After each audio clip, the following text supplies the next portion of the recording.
Hello friends, welcome back Spain news channel நண்பர்களே. இன்றைக்கி இந்த வீடியோவில் ஒரு முக்கியமான ஒரு அரசியல் நியூஸானது வெளியாகிருக்குங்க. வெளியான அந்த நியூஸை தான் பார்க்க போகிறோம்.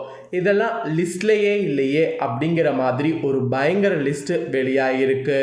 ஒரே நாளில் திமுக அதிமுகவுக்கு செக் வைத்திருக்கிறாரு சிஎம் விஜய் அவர்கள். ஸோ இதெல்லாம் ஒரு பயங்கர தில்லான விஷயம் அப்படிங்கிற மாதிரி நிறைய பாராட்டுகளும் இருக்குது. அட் த சேம் டைம் நிறைய நெகட்டிவான ஒரு இதுவும் பரவிட்டுருக்கு. ஸோ அப்படி என்ன லிஸ்ட்டு அப்படிங்கிறத தான் இப்போ நான் இந்த வீடியோவில் சொல்ல போகிறேன். திமுகவுக்கும் அதிமுகவுக்கும் விஜய் அவர்கள் என்ன செக் வைத்திருக்காருங்கிறத வாங்க இந்த வீடியோவில் அதிரடியாக பார்க்கலாம்.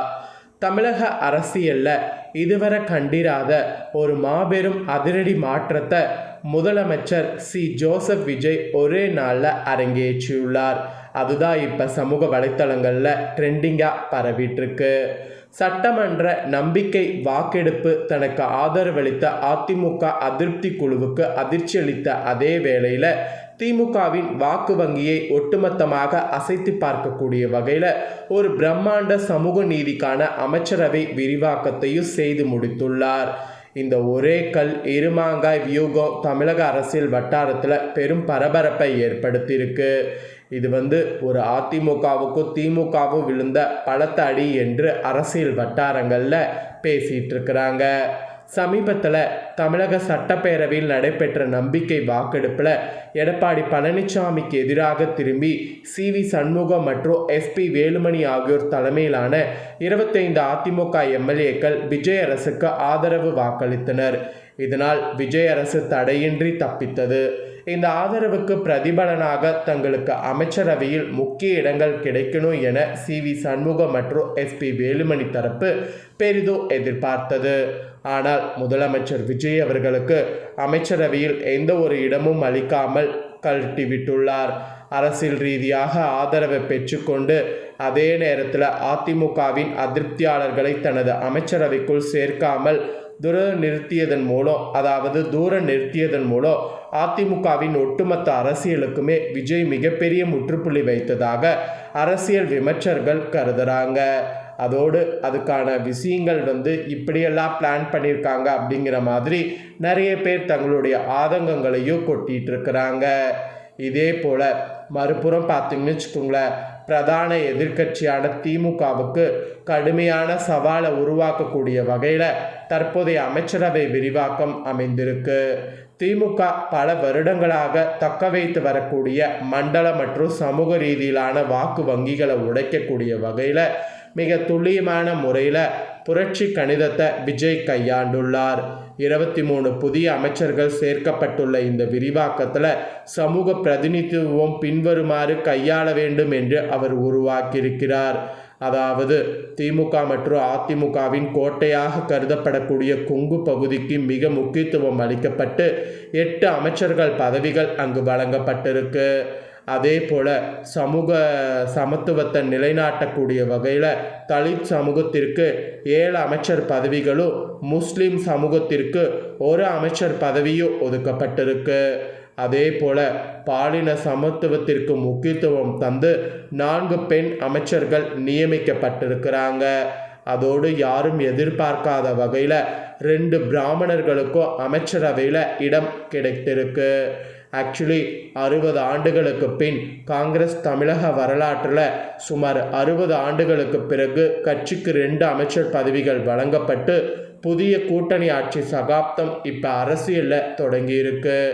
மேலும் வரக்கூடிய நாட்களில் சிறுபான்மையினர் மற்றும் தலித் வாக்குகளை முழுமையாக தக்க வைக்க IUMLL கட்சிக்கு 1 அமைச்சர் பதவியும் விசிக கட்சிக்கு 1 தலித் அமைச்சர் பதவியும் வழங்கப்பட்டுள்ளது உறுதி செய்யப்பட்டிருக்கு. இந்த ஒட்டுமொத்த கூட்டணியும் சமூக பகிர்வாலையும் திமுகவுக்கு வரக்கூடிய தேர்தல்களில் மிகப்பெரிய வாக்கு சரிவை ஏற்படுத்தும் என திமுகவே இப்போ அஞ்சி நடுங்கிறதாக அரசியல் வட்டாரங்கள்லேருந்து தாள்கள் கசிஞ்சிருக்கு.